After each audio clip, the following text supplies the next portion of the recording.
Dude, I'm calling it. This is going to be Marshon's revenge tour. His revenge season starts this year. Just getting a full off season to get healthy. I feel great. I've been working a lot, trying to keep being in shape. Getting better shape than I was obviously last year. Dealing with an injury. So, and I was dealing with hamstring. That take a lot out of you. And it take a long time to heal. And I was just trying to battle through that. But now, since I got a full, off season, I just feel great. I feel explosive. Oh, he's back.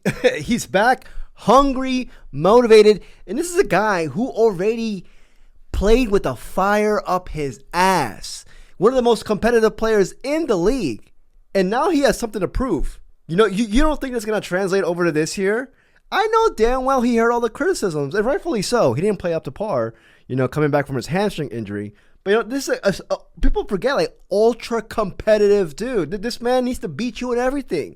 When you guys are eating breakfast together, he's going to eat his cereal faster because he needs to beat you. And, the Commanders have been noticing this for a while. With Marshon, I spoke about it at the end of the year, and he came into a tough situation, and he competed his ass off, his tail off, and he's the type of guy we want on the field, and we're really excited to have him in this offseason and build with him. Yeah, man, I'm truly happy for this guy. But yeah, man, if you enjoyed this video, please give the video a thumbs up. I would truly appreciate it. And then also, subscribe if you tolerated the vid. But anyways, so as we all know, like, Marshon Lattimore, like, the mini camp, because he wasn't there in the OTAs, and a lot of people held that against him, and it was a bad look, but people didn't know this, but like, Marshon has been doing that since he was in New Orleans. So you know what I mean? But now you saw him in the interviews, you see the coaches like noticing it and raving about him, honestly. And a new John Keim article came out detailing his, to me, it's like a comeback. He needs to, he's in a new city, a new team. He needs to, he wants to show us, the fan base, that he is more than capable of living up to his contract, but living up to his name, his reputation that he established all these years. 4-time Pro Bowler. But yeah, going back to John Keim's article, he published it yesterday. He talked about, obviously, like, how we gave up a third and a fourth and a sixth to get Marshon Lattimore, along with a fifth, by the way. Like, when we traded for him last year, we were in dire need of cornerback help. In dire need. Like, people forget, we were being held hostage by Benjamin St-Juste. Benjamin St-Juste was getting away with murder here. He single-handedly cost us like at least 2 games last year. But anyways, I don't want to talk about Canada right now. I'm not in the mood for Canada. But we all know that the hamstring injury came, last year with Marshon, and but like in his debut with us, he wasn't targeted at all. And his debut came against his former team, the New Orleans Saints. And then we were all thinking, damn, we finally got our CB1. And what happened? He got wrecked. He got wrecked the very next week against A.J. Brown. And it wasn't the first time he got wrecked by A.J. Brown. Let's be honest. He got wrecked multiple times in multiple different games, multiple different cities. But you know what? He had a hammy. Is that an entire legit excuse for Marshon? I'd say no. If you're suited up, you're expected to play at a certain standard, especially if your name is Marshon Lattimore. But then again, you have to take that in consideration. So that's just the way I see it. But you guys can see it differently, so But in the John Keim article, he was saying that, last year, Marshon Lattimore never told Jason Simmons, our defensive pass game coordinator, about how his hamstring injury was affecting his game. So, everybody knew he was injured, but he never once complained about it or never once went to Jason Simmons, our defensive pass game coordinator, and saying, hey, man, dude, I can't freaking walk. I got to cover this freaking giant. He wasn't giving up excuses. You know what I mean? I think that kind of shows his competitive edge, honestly. I feel like that does. But anyways, now, you saw him in his interview. He just seems rejuvenated. I've always been really excited about Marshon. I've always been really a big fan of Marshon's game, honestly. But, I want to tell people, before he got traded to us, he was having a hell of a season with New Orleans. And before that, Like, he was that guy, the CB1, the shutdown corner that we've always wanted and desired here.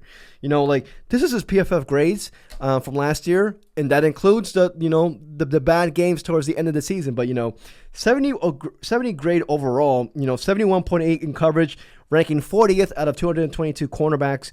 Run defense was 54.3. He only played 526 snaps, so obviously that number can be a little bit skewed, a little bit limited.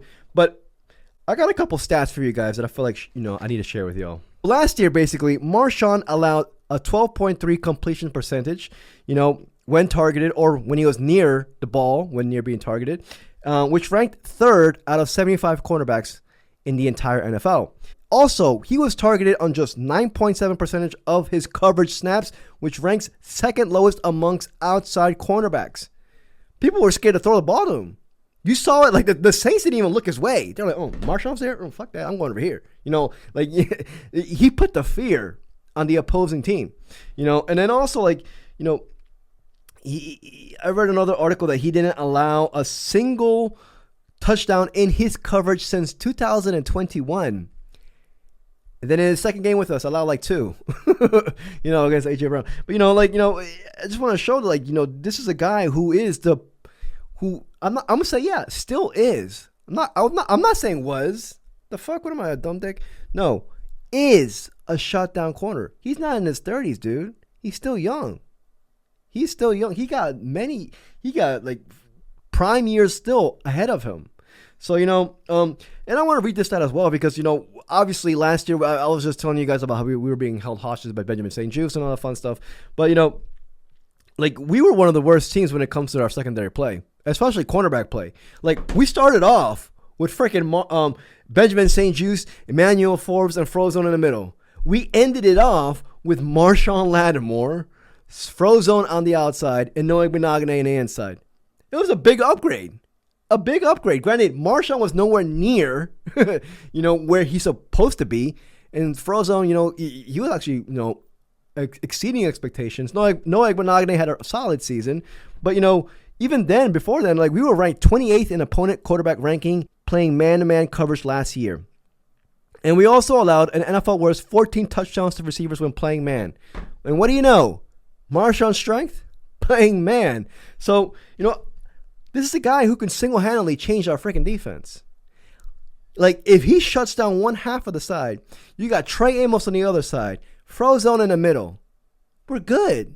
Like, all these reports that I'm seeing from, obviously, again, they're just mini camp, but people are saying that there was a pass breakup that he did against Noah Brown. Prayers up to Noah Brown, by the way. They really caught the attention yesterday over all the Commanders beat writers, but they're saying that he's playing really aggressively on the wide receivers. He's driving onto the ball, whereas last year he wasn't doing that much because of his injury. His explosiveness just seems like he's back. He's back. And if he's back, I'm telling you right now, a sleeping giant. We may have a sleeping giant in our hands, and screw the name, screw his reputation, screw everything up, like what he's accomplished so far. I mean, not screw it, but just put that to the side. He is here on like a clean slate. He wants to gain it all back. He wants to gain all the notoriety that he had, all of it back. You can see it in his interviews. You can see it in his demeanor. You can see it in his play, in the clips that they're showing, even if it is minicamp. He's hungry. And this is a guy who was already ultra competitive, one of the most competitive players in this league. I'm telling you guys right now, Marshon is going to freaking break out. I'm calling it right now. I'm calling it right now, man. But yeah, man, let me know what you guys think.